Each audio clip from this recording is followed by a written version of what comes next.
So I'd like to talk a little more about what we've already started. I suggested that people begin to notice just the kindness and goodness around them in bigger little ways, and even take a notebook. Because I think that it's like adding ballast to the ship, so to speak, so that the challenges, the disturbances that rumble through, that blow through, won't capsize you. When you have a certain amount of ballast in your being, when you take in a certain amount of goodness. And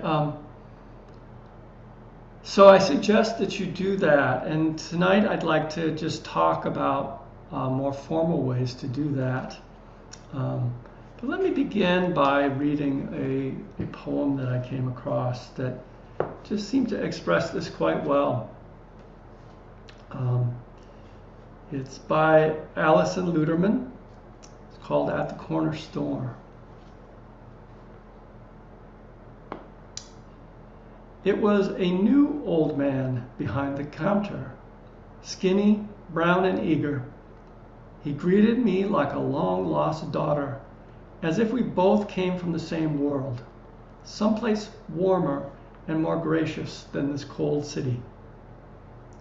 I was 30 and alone, sick at heart, grief-soiled, and his face lit up as if I were his prodigal daughter. His prodigal daughter returning, coming back to the freezer bins in front of the register, which were still already filled with the same old cable car ice cream sandwiches and cheap frozen greens. Back to the knobs of beef and packages of hot dogs, those familiar shelves strung with potato chips and corn chips, stacked up beer boxes and immortal Jim Beam. I lumbered to the case and bought my precious bottled water, and he returned my change, beaming as if I were the bright new buds on the just bursting open cherry trees, as if I were everything beautiful struggling to grow, and he was blessing me as he handed me my dime over the dirty counter and the plastic tub of red licorice whips. This old man who didn't speak English beamed out love to me in the iron week after my mother's death, so that when I emerged from his store, my whole cockeyed life, what a beautiful failure, glowed gold like a sunset after rain. Frustrated city dogs were yelping in their yards, mad with passion behind their chain link fences. And in the driveway of a peeling painted house, a woman and a girl danced to contagious reggae. Praise Allah, Yah, the Buddha, Kuan Yin, Jesus, Mary, and even jealous old Jehovah, for eyes, hands of the divine, everywhere. It's such a simple poem, in a sense. It's such a simple moment. I sense that we've all had a moment similar to this with someone who caught us in a moment of grimness, and their sheer contagion of joy and presence and goodwill toward us just lifted us out of it. So it's such a simple, such a human thing, and yet kind of the miracle of the poem is not only the human ability to do this for each other, but the way that the poet let it in, the way that she noticed it, the way that she acknowledged it. I would even say harvested this goodwill that was given to her by this shopkeeper. And so that's a little bit about what we're doing in this class, is learning how to do that, to harvest that. And so more formally in the tradition, these people, these moments, are talked about as benefactors. People, that's literally Latin for doing good, benefactor.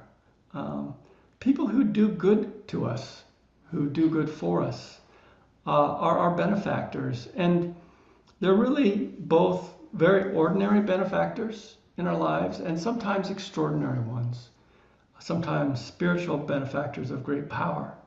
So it's really helpful to spend some time acknowledging and receiving these sort of blessings that people have been for us in our lives. And to notice their power to uplift.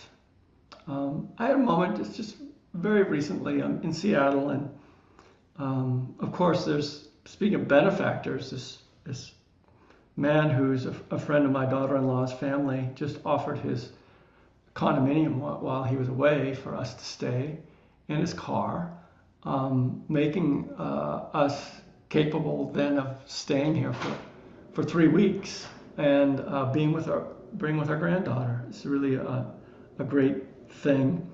But then there's just a simple thing. He lives near this park, volunteer park in Seattle, and as you probably know, Seattle's kind of rainy and gray, and it's unlike what I hear Amherst is like these days. It's still sunny. It's still a drought. It's not a drought here. And but I went up to Volunteer Park, and there's a greenhouse there, a conservatory, one of these old kind of 1920s. I don't actually know when it was built, but I associate this kind of architecture with the 1920s, just a glass greenhouse in a park.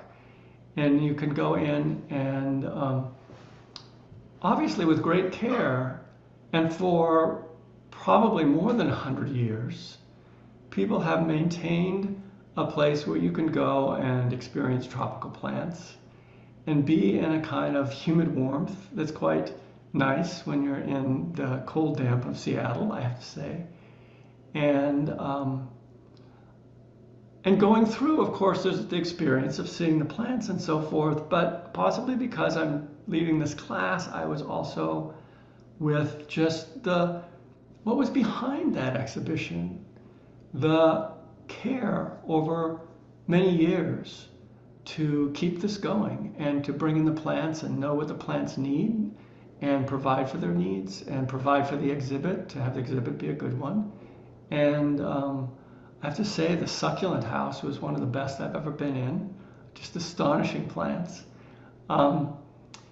And of course, there were people who were paid to do this, obviously, along with volunteers, but somehow it being people's job doesn't change anything about the goodwill that's there and the consideration of others, the care of others and their experience that comes through such a simple thing, you know? I can certainly recognize it in my son and his wife and their dedication to this new baby. In this way, they're no different than other parents, but it's a lot of work. And there's this tuning into that baby that is lovely, just beautiful. It's sheer beauty, human beauty to see. And I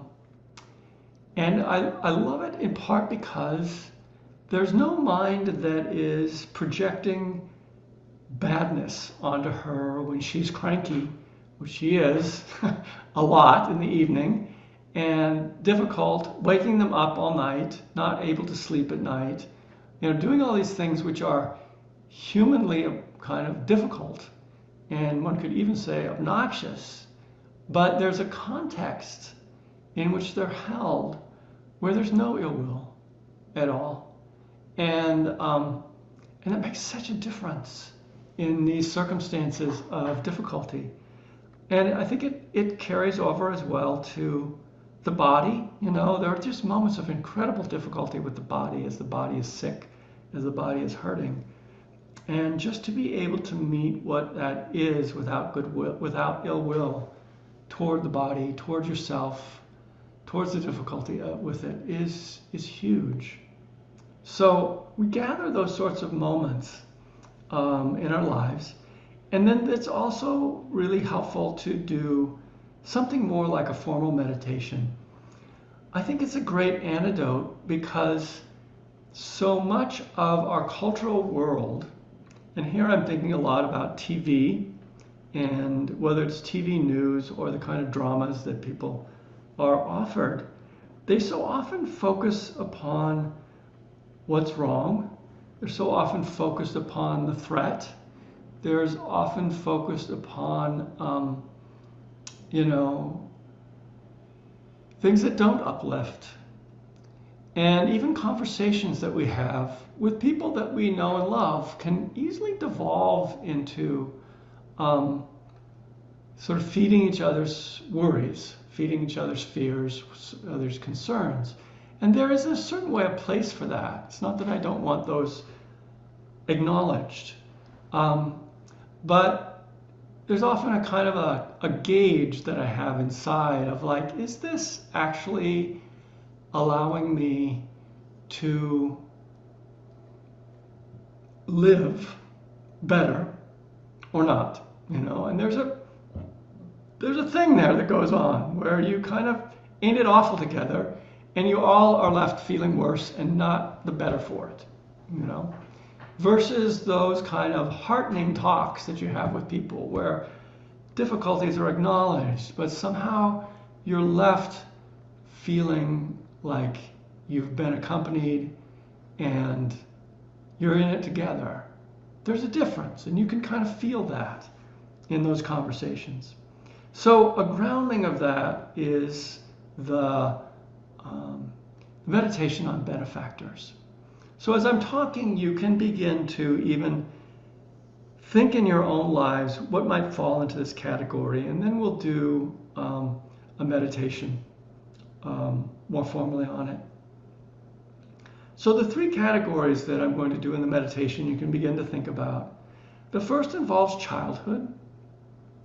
Involves who might go in the category of benefactor for you. Now here it don't worry about whether it's, about ranking, about if this is the person who benefited you the most or the least or whatever. Just take a moment and let your mind kind of drift into the past and see who comes up as someone you like to be around, someone who left you feeling better for having been with them. Who were those people? They don't have to be who you think they should be. They're who they actually were. They could be relatives or not. They could be even peers. Though I think in childhood it's frequently older people who serve this function. They don't have to be that much older. I think of my sister, who could be very kind to me. She was 3 years older and was very inclusive of me in things. And that stands out partly because of my brother was not very kind to me. So I felt my sister's kindness with greater kind of clarity, I think. I didn't take it for granted. And I think about a teacher that I had in the 6th grade who I think was my first male teacher. And, having only had female teachers up to that point, I so appreciated his energy, which was male and yet kind and tuned in. He was a real model for me of a kind, tuned in sort of male energy. And it really mattered. I feel like it mattered a lot. So let yourself just recall who those are. Jot them down if you need to, but just let a few of those float in. And I'm going to move on, but they might keep floating in now that I've suggested it. So the second kind of category is your current life. Who are like the ordinary benefactors of your life? And here they don't have to be, again, super duper. I think of some of the people who come and care for our dog when we can't get home in time. And what a huge difference that makes. That they're willing to come and let her out and feed her. And what we couldn't do without that. It's huge. Um, or my neighbor who's kind of handy, that when I complain to him about something I don't know how to do, he very readily volunteers to come over and see what he can do about it. He can't always do something about it, but it's the willingness. And I think that one of the things that I struggle with as a homeowner is I'm not very handy, and I often feel very alone in that. And so just having somebody next door who comes by makes a huge difference, even if he can't do anything about it. We can both be together in the what the hell to do kind of thing. And it makes a big difference. So, of course, there are friends who will mean a lot to us in this category. Spouses, children, it could be anyone, but in this category, I sometimes like to shed light on people who maybe are, just very ordinary in their way of dealing with people. Not the people who are so close to me, but sometimes just neighbors. The person at the place we go for breakfast, person behind the counter, how she is. So there's a next category. It's kind of like ordinary benefactors. And the third category I would call spiritual benefactors. Though by spiritual, I don't necessarily mean that they're like a member of a religious group or represent some religious organization. Spiritual benefactors can be mentors and teachers of a very, secular sort. But they're people who have given us our values. They're people who have demonstrated the potential of a human life that we might want to imitate and that inspires us. And those can be the people we've known face to face and people that maybe we don't know in person who are just kind of out there in the public eye. Now, the Dalai Lama certainly falls in that category for me. And when I met Mahagosananda, he was definitely in that category for me, though by the time I actually met him in person, I believe he was in dementia of some sort. Though nobody acknowledged it, just talking with him, I had that sense. But I knew what he had done in his life, the tremendous courage he had to walk into the war-torn areas of Cambodia and to offer people forgiveness for horrendous atrocities, and to be a force for peace. So those are two people that immediately come to my mind. Along with Larry Rosenberg, who I haven't seen in years. I think he's still living, but I haven't actually gone to visit him. And I don't know that I'm a significant student for him exactly. I know he would remember me, but just at certain points in my life, he was just a strong guiding force and a real influence on my teaching. And so I think of him. So take a moment and just kind of think, who is that for you? Who lights you up with inspiration? Who has given you your values? Who's modeled that for you? I would say my mother was my first spiritual teacher. In many ways. In other ways, I wouldn't emulate her, but in certain ways, she was very open-minded and